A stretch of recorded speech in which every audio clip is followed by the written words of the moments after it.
अस्सलामुअलैकुम दोस्तों, मैं हूं बाबर अंसारी। उम्मीद करता हूं आप सब खैरियत से होंगे।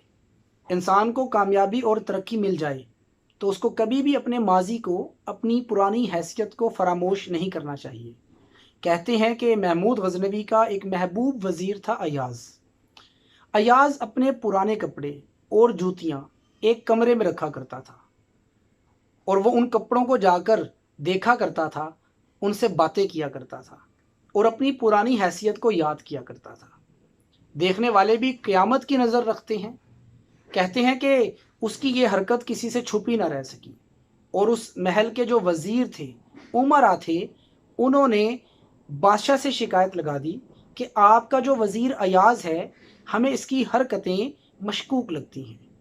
ये एक कमरे में जाता है और पता नहीं क्या बातें किया करता है और उस कमरे में किसी को आने जाने की इजाज़त नहीं है। तो हमें लगता है कि ये शाही ख़जाना चुरा कर उस कमरे में छुपाता है। तो सुल्तान महमूद गजनवी ने कहा कि मेरे ग़ुलाम की इतनी जुर्रत कि वो शाही ख़जाना चोरी करे। जाओ उस कमरे को तलाश करो और उसको खोलो और उसके अंदर जो ख़जाना है उसे तलाश करके लाओ। तमाम वज़ीर उस कमरे की जानिब बढ़े। उन्होंने उसका ताला खोला और अंदर घुस गए। अंदर तारीक कमरे में कुछ भी नहीं था सिवाय अयाज़ की उस गठड़ी के जिसमें उसके बोसीदा कपड़े थे, उसकी पुरानी जूतियाँ थीं। उन्होंने चप्पा चप्पा छान मारा लेकिन उन्हें कुछ न मिला। तो फिर उन्होंने सोचा कि अयाज़ बड़ा चालाक है, मुमकिन है इसने वो ख़जाना ज़मीन में दबा रखा हो। तो उन्होंने जनाब फ़र्श खुदवा दिए और फिर तलाश करने की कोशिश की लेकिन उन्हें कुछ भी न मिला। अब की बार वज़ीरों के चेहरों पर परेशानी आने लगी, उनके माथे पे पसीना आने लगा क्योंकि उन्होंने वापस जाकर बादशाह को जवाब देना था कि वो ख़जाना कहाँ है जिसकी शिकायत लगाई गई थी। वो निदामत के मारे बादशाह के दरबार में हाजिर हुए और उसके कदमों में गिर पड़े और माफ़ी मांगने लगे। कहने लगे कि हमसे गलती हो गई, हमने अयाज़ पर इल्ज़ाम लगाया। तो बादशाह कहने लगा कि अगर तुमने अयाज़ की इज़्ज़त पे हमला किया है, उसको बदनाम करने की कोशिश की है, तो तुम्हारा फ़ैसला भी वही करेगा।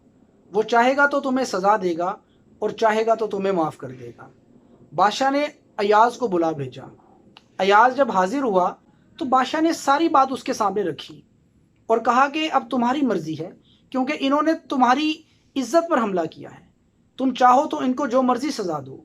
अयाज़ कहने लगा, बादशाह सलामत, मेरी क्या हैसियत है, मेरी क्या औकात है कि आपके सामने हुक्म जारी करूं।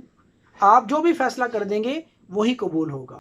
अच्छा, बादशाह कहने लगा, मुझे ये बताओ कि उस कमरे का राज क्या है। आखिर उस कमरे में ऐसा क्या है जो पुरअसरार बना हुआ है। तुम उसकी हिफाजत करते हो, उस कमरे में जाते हो और उस कमरे में काफ़ी देर तक रहते हो। हमें बताओ कि उस पुराने कपड़े में ऐसा क्या है। क्या वो कमीज़ हज़रत यूसुफ़ अलैहिस्सलाम की है? और वो जूते वो किस हस्ती के हैं जिनकी तुम इतनी हिफाजत करते हो, उनको अपने सीने से लगा के रखते हो। अयाज की आंखों से आंसुओं की लड़ी जारी हो गई और वो कहने लगा, बादशाह सलामत, मेरी हैसियत, मेरा मर्तबा आपके लुत्फ़ो करम की वजह से। मेरी क्या औकात थी, मेरी क्या हैसियत थी। मैं तो एक मामूली इंसान हूँ, लेकिन आपके दरबार में आने की वजह से मेरी कदर मंजिलत बढ़ गई है।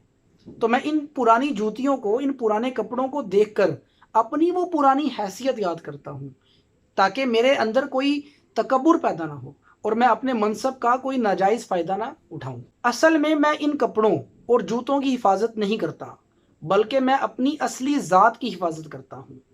बहुत शुक्रिया दोस्तों। अगर आपको मेरी ये वीडियो अच्छी लगे तो मेरे चैनल को सब्सक्राइब करें और लाइक कर दें। थैंक यू, शुक्रिया, अल्लाह हाफ़िज़।